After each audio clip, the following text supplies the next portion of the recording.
کرسی قرآن پاک کی سب سے بڑی آیت ہے۔ حضرت عبداللہ بن مسعود نے عرض کیا یا رسول اللہ صلی اللہ علیہ وسلم قرآن پاک کی سب سے بڑی آیت آیت الکرسی ہے۔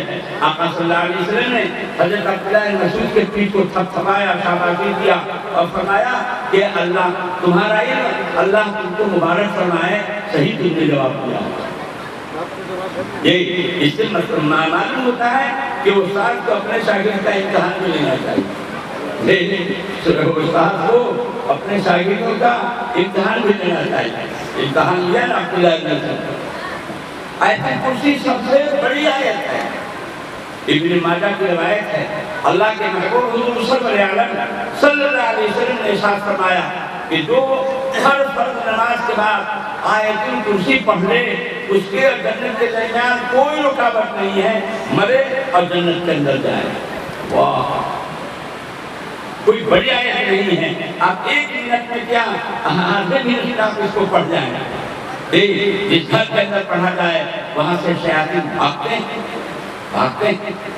تو دوستو قرآن پاک سے ہم اپنا خاص تعلق پیدا کریں۔ آپ نے سنا ہوگا حضرت امام احمد بن حنبل رحمۃ اللہ علیہ نے اللہ کی خواب میں زیارت کی۔ خواب رہنے دوسری دنیا ہے، یہ عالم یہ دنیا ہے، وہ عالم آخرت ہے۔ اور جیسے قبر ہے برزخ، ایسے ہی نیند کی جو حالت ہوتی ہے وہ برزخ کی حالت ہے، میں ادھر ہے نہ ادھر ہے، دونوں کے بیچ میں۔ خواب میں آدمی محال ناممکن چیزوں کو بھی دیکھ لیتا ہے۔ اس دنیا کے اندر ان آنکھوں سے اللہ کی زیارت محال ہے، کوئی دیکھ نہیں سکتا۔ اللہ نے کو طاقت ہے کہ دکھا دے، لیکن مخلوق میں وہ سہنے کی طاقت نہیں ہے۔ یہ حضرت موسیٰ علیہ السلام کا واقعہ مشہور ہے، اس تفصیل میں بھی نہیں جانا ہے، وقت بھی کم ہے۔ حضرت امام احمد بن حنبل رحمۃ اللہ علیہ نے اللہ سے پوچھا، اے اللہ آپ کا سب سے زیادہ قرب اور آپ کی سب سے زیادہ نزدیکی اور تقرب کون سی چیز سے حاصل ہوتا ہے؟ آواز آئی، کہا گیا اے احمد اسی کلام سے میرا سب سے زیادہ قرب حاصل ہوتا ہے جو مجھ سے نکلا ہے۔ سب سے زیادہ قرب، سب سے زیادہ قرب۔ اس لیے قرآن پاک کی تلاوت جتنی کریں گے اتنے اللہ کا قرب حاصل ہوگا، اللہ کا تقرب حاصل ہوگا، اللہ کے مقرب بنتے چلے جائیں گے۔ دوستو ہمارے بچوں نے حفظ قرآن کیا ہے۔ آپ نے ان حافظ بچوں سے ایک بات تو یہ کہ قرآن پاک کے حفظ کو برقرار رکھیں۔ قرآن پاک کو حفظ کر لینا کمال نہیں ہے، اس کو باقی رکھنا اصل کمال ہے۔ دلی بمبئی کلکتہ کوئی جائے کمانے اور راستے میں لٹیرا لگ جائے، سب سرمایہ پائے۔ شیطان جو ہے یہ لٹیرا ہے، نیک اعمال کا، ایمان کا لٹیرا۔ ان حافظوں کے لیے یہ حفظ قرآن برقرار کیسے رہے، اس کے لیے جو اپنے ماہر استادوں نے کہا ہے 5 پارے 3 پارے کم سے کم روزانہ تلاوت کا معمول ہے۔ ہمارے یہاں ایک بزرگ جو رہے حضرت مولانا طیب خان صاحب کماوی رحمۃ اللہ علیہ، کما کے رہنے والے تھے، وہ کہا کرتے تھے جو حافظ سنتوں میں نفلوں میں ترتیب سے قرآن پاک پڑھتا رہے گا اس کا حفظ برقرار رہے گا۔ جی اور ظاہر ہے کہ دن رات تک 12 تک تو سنت پڑھے گا اور کچھ نہ کچھ نفل پڑھتا ہے۔ جی تو سنتوں میں اور نفلوں میں جو آدمی ترتیب سے قرآن پاک پڑھتا رہے اس کا حفظ قرآن برقرار رہے۔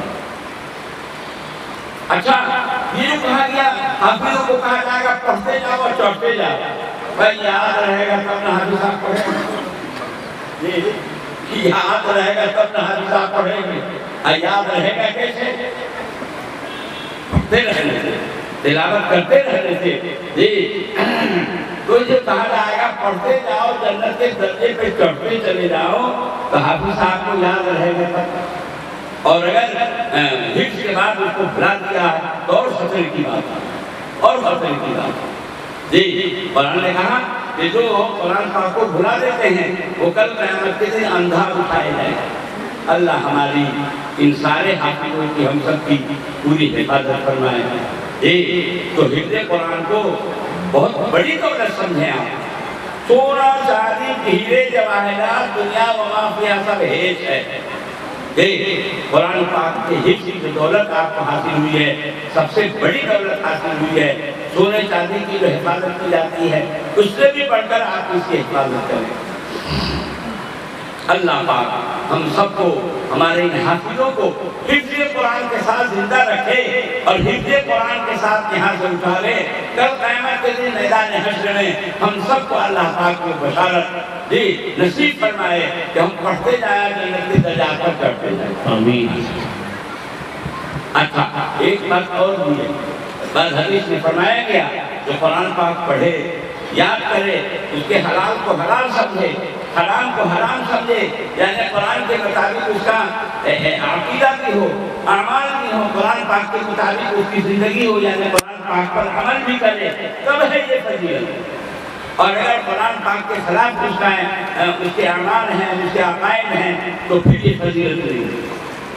بعض بزرگوں نے کہا ہے کہ اگر مثلا قرآن نے کہا اقیموا الصلاۃ، نماز کی پابندی کرو، اور حافظ صاحب میں نمازیں نہیں ہیں، یہ آیت نہیں یاد رہے گی۔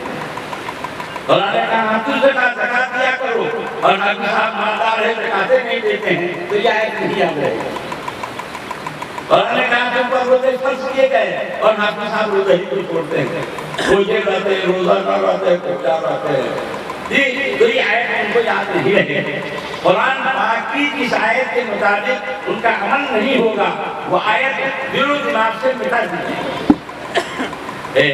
تو اس لیے ان حافظوں کے لیے ایک ضروری ہے، اتنی محنت سے جن کی دولت حاصل کی، اللہ پھر فجر سے پہلے بھی لگے ہوئے ہیں، مغرب سے عشاء تک لگے ہوئے ہیں، لگے ہوئے ہیں۔ دیکھیے ہمارا ایک بچہ 18 کو 20 مہینے میں حاصل ہو گیا، بہت بڑی بات، بہت بڑی بات۔ اتنی مہینوں میں یہ بچہ حاصل ہو گیا ہے، اتنی محنت سے حاصل ہوا۔ اور جو بچے حاصل ہوتے ہیں وہ اپنے دل سے پوچھیں کہ کتنی محنت کی ہونے کی، اتنی محنت سے آدمی کمائے، اور وہ کمائی جو ہے بگڑ جائے، ہاتھ سے بے ہاتھ ہو جائے، کتنے خسارے کی بات ہے۔ ماں باپ نے کتنی امید سے حاصل بنایا، خاندان کے لوگوں نے کتنی خوشی کا اظہار کیا کہ ہمارے خاندان کا ایک بچہ حاصل ہوا، کل قیامت کے دن ہمارے لیے یہ بخشش کا ذریعہ بن جائے گا۔ سارے لوگوں کے امیدوں کو پانی پھیرتا ہے۔ اس لیے حفظ قرآن کو قائم رکھنا، برقرار رکھنا حد ضروری ہے، خود ان کے حق میں بھی، ان کے ماں باپ کے لیے بھی، ان کے خاندان کے لیے۔ دوستو اور بزرگوں، یہ ادارہ جہاں ہمارے بچوں نے حفظ کیا ہے، یہ ادارہ قابل اکرام ہے، قابل احترام ہے، قابل قدر ہے۔ اس طرح کے اداروں کی ہم قدر کریں۔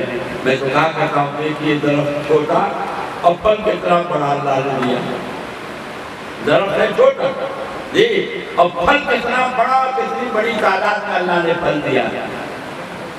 کوئی آدمی تھا، اس کی کھوپڑی میں بات نہیں آ رہی تھی کہ پیپل کا پیڑ اتنا بڑا اور پھل اتنے سا، اور کدو کا جھاڑ جو ہے چھوٹا سا اور پھل اتنا بڑا۔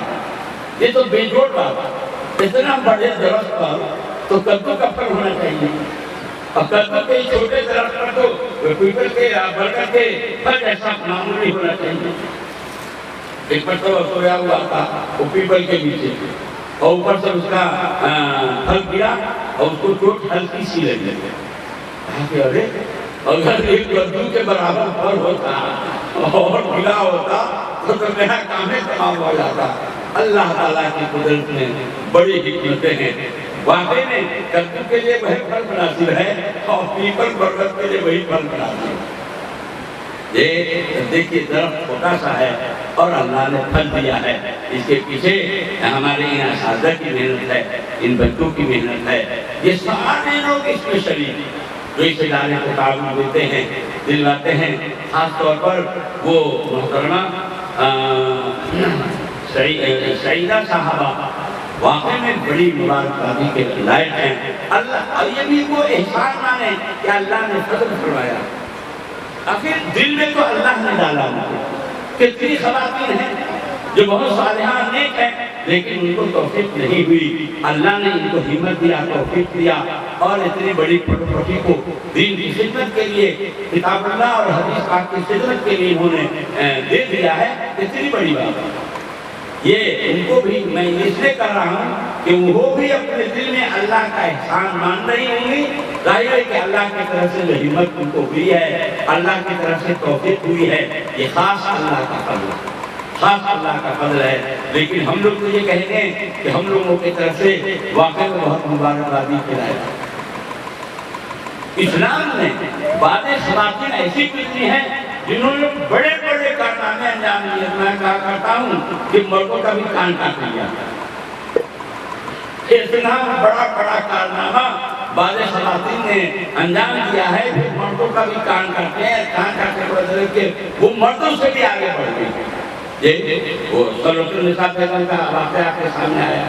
کلکتہ کی خاتون تھی حضرت مولانا رحمۃ اللہ صاحب کیرانی رحمۃ اللہ علیہ, ہجرت فرما کر یہ حضرت مولانا رحمۃ اللہ صاحب کیرانی حضرت حاجی امداد اللہ صاحب مہاجر مکی رحمۃ اللہ علیہ کے ہم اثر, اور رد عیسائیت پر سب سے اونچا مقام رکھتے ہیں. انہوں نے کتاب بھی لکھی ہے, اس کا نام ہے اظہار الحق. علماء جانتے ہیں اس کتاب کا نام ہی ہے اظہار الحق. جس زمانے میں عیسائی مبلغین ہندوستان کے اندر چھوڑے گئے تھے, اس زمانے میں جہاں حضرت نانوتوی علیہ رحمہ وغیرہ نے مناظرہ کیا اور اس کے چھکے چھڑائے, جی وہاں حضرت مولانا رحمۃ اللہ صاحب کیرانی بھی پیش کیے تھے. انہوں نے یہ زبردست کتاب لکھی ہے اظہار الحق. وہ ہجرت فرما کر جب گئے اس وقت مکہ مکرمہ میں بڑی جہالت, بڑی جہالت. جی اس زمانے میں جہادی لوگ جاتے تھے تو کتنے راستے میں لٹ پٹ جاتے تھے. تربوز کھا کر کے اس کا چھلکا پھینک دیتے تھے تو 5 کو حبشیہ لپکتا تھا کہ اس کو لے اور کھاتا ہے. ایسی غربت بھی تھی اور بہت ہی جہالت. حضرت مولانا رحمۃ اللہ صاحب کیرانی رحمۃ اللہ علیہ پہنچے تو ان کے احساس ہوا حرم شریف اور اس کے اندر ایسی غربت, اور غربت چھوڑیے جہالت, یہ تو بہت عجیب بات ہے. دل میں اللہ نے ڈالا کہ یہاں کوئی ادارہ قائم ہو. صلوۃ النساء بیگم جو کلکتہ کی تھی, ان کو معلوم ہوا کہ مولانا رحمۃ اللہ کیرانی ایک مدرسہ کھولنا چاہتے ہیں لیکن کوئی سرمایہ پوجی ہے نہیں. انہوں نے پیشکش کیا, ایک خطیر رقم, بڑی رقم کی پیشکش کیا کہ اس رقم سے آپ مدرسہ بنائیں. چنانچہ حضرت نے اس انہیں کے نام پر اس کا نام رکھ دیا مدرسہ سہولتیہ.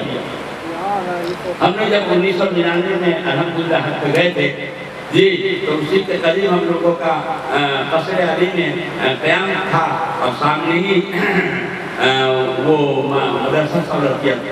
لیکن اب تو حرم شریف کی جو توسیع ہوئی ہے تو دوسرے محلے میں مدرسہ چلا گیا ہے, لیکن آج بھی مکہ مکرمہ میں وہ مدرسہ موجود ہے. صحیح کہا کہ مدرسہ ادھر سہولت دیا.